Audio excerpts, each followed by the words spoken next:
The San Joaquin Valley has always been a region in California with the most air pollution due to its topography. The surrounding mountains help trap air pollution and particulates from things like heavy duty diesel trucks, other on road mobiles, off road mobiles, and farm equipment, among other things that release NO emissions. Farm equipment make up 11% of the sources of air pollution in terms of NO emissions.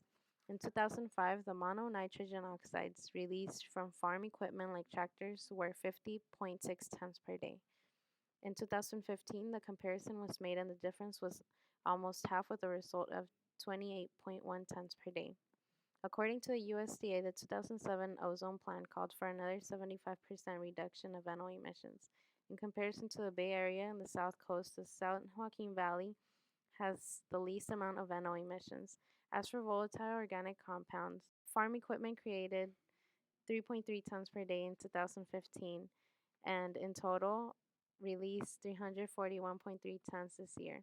According to the San Joaquin Valley Air Pollution Control District, most of the VOC emissions were created from farming operations. The San Joaquin Valley has long suffered from some of the worst air pollution in the United States. This pollution is made worse by diesel and gasoline engines from nearby agricultural operations because they release various pollutants such as grain dust from farms which are able to find its way into the respiratory tracts of many of the local residents.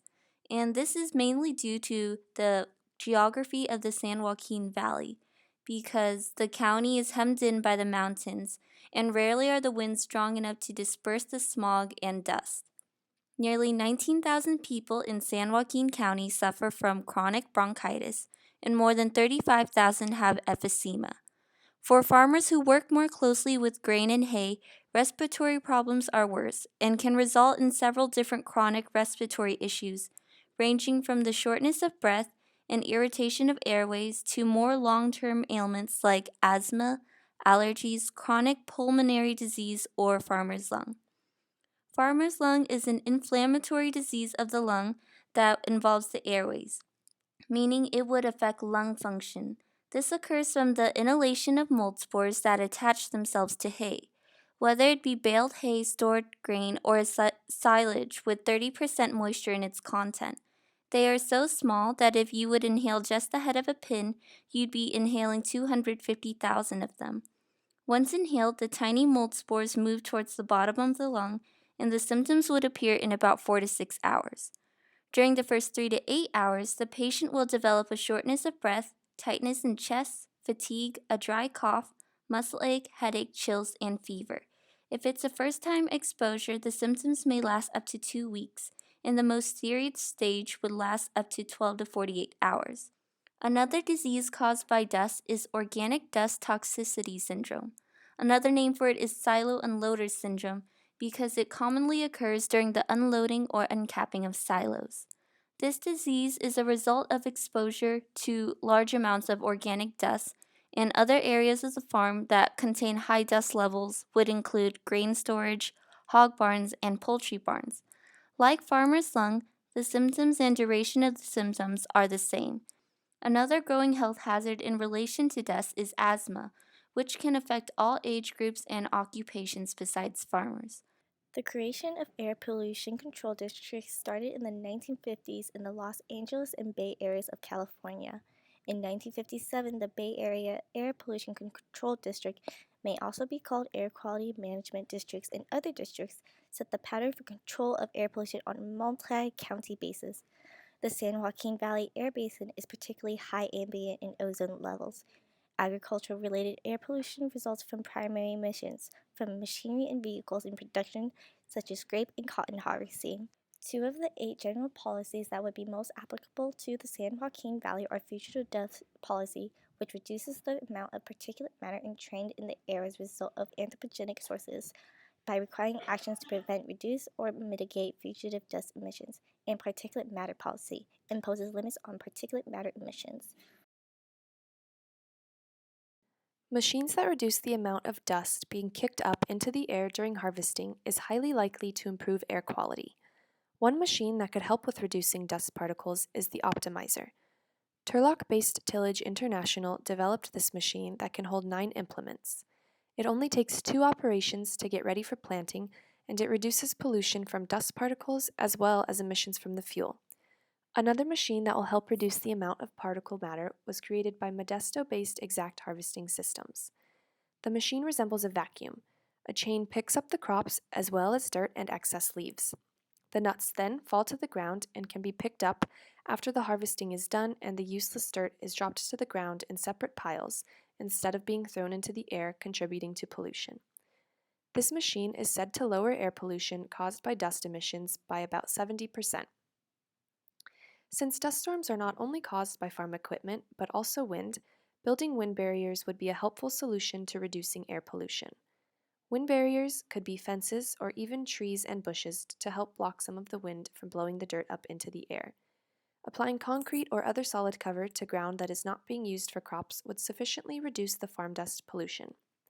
Concrete would be beneficial to farms because the amount of dirt being kicked up from farm machines, even off the fields, contributes to the farm dust in the air. Combining the operations that tractors and other farm equipment do into one machine will lower particle matter by a large amount.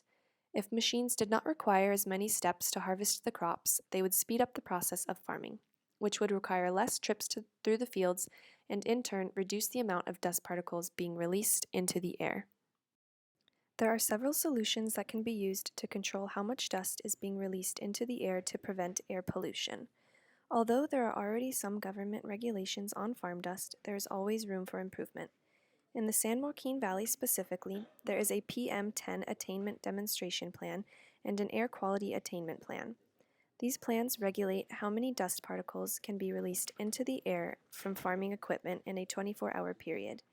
These plans have helped to improve air quality over the years, but there are still other solutions that can be used. Water is one thing that will greatly improve the quality of the air in San Joaquin Valley. Since rain is a tough thing to come by and the dust storms will only grow worse with the drought, one helpful solution would be to have irrigation systems to decrease the likelihood that dust will rise and create more pollution during farming. Sprinkling the ground with water and letting it settle before harvesting crops will help dirt to become more confined, and less dirt will spread when it is time for the crops to be plowed.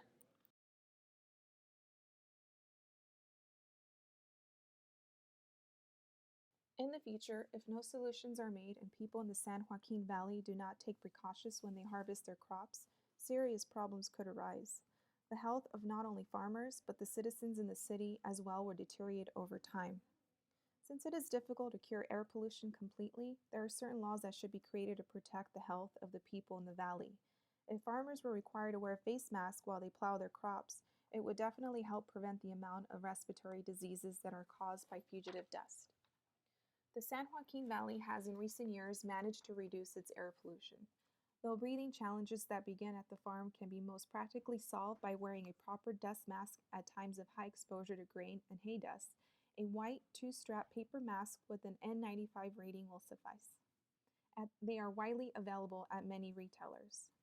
While it is acknowledged that many farmers don't like to wear masks when it is hot out and they are exerting themselves, it is especially important that they wear the mask at hose times because they are breathing more deeply and frequently. There are also other precautions that farmers can take to prevent the inhalation of organic dust along with wearing a mask, such as making sure there is adequate ventilation in the workspace and wetting bales of hay before they are broken down. Periodically, wetting the hay and throwing it at a slower and steadier pace also helps to keep the dust from building up in the farmer's immediate workspace. Although there are several solutions and improvements to be made to farming and decreasing the amount of farm dust polluting the air, it is difficult to regulate who follows these rules.